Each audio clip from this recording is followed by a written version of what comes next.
এই বাচ্চার কথা কেউ মনে রাখবে না, এই বাচ্চাটার কথা কেউ মনে রাখবে না। 3 মাস পরে, 6 মাস পরে, 1 বছর পরে আরো নতুন ইস্যু আসবে, আরো নতুন পাপ হবে, আরো বড় বড় ঘটনা ঘটবে। এরপরে মানুষ এই বাচ্চাটাকে ভুলে যাবে। এই বাচ্চাটা কি তার মৃত্যু যন্ত্রণা বলতে পারবে? তার সম্মানহানি বলতে পারবে? তার পিতামাতাকে বলতে পারবে?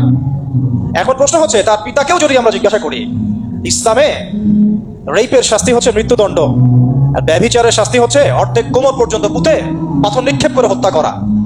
এবং বিবাহিত ব্যক্তি হলে এই শাস্তি, অবিবাহিত হলে 100 বেত্রাঘাত, 1 বছরের নির্বাসন এবং সমাজ থেকে বয়কট করা।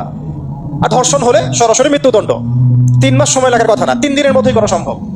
এটা শরিয়া আইন, এটা আল্লাহ রাব্বুল আলামিনের শরিয়া বিধান। এখন তারাও কি এটাতে রাজি হবে? যারা শোক প্রকাশ করছেন তারা কি এই বিধানটা কার্যকর করতে রাজি হবেন? যে ধর্ষককে সবার সামনে প্রকাশ্যে মৃত্যুদণ্ড দেওয়া হোক, শরিয়া আইন কার্যকর করা হোক? রাজি হবেন না। কারণ আপনারা বলবেন এটা করতে গেলে বাংলাদেশটাকে মৌলবাদী রাষ্ট্র হয়ে যাবে। তো সমস্যার গোড়ায় আপনারা যেতে চান না, ডালপালা নিয়ে নাড়াচাড়া করেন।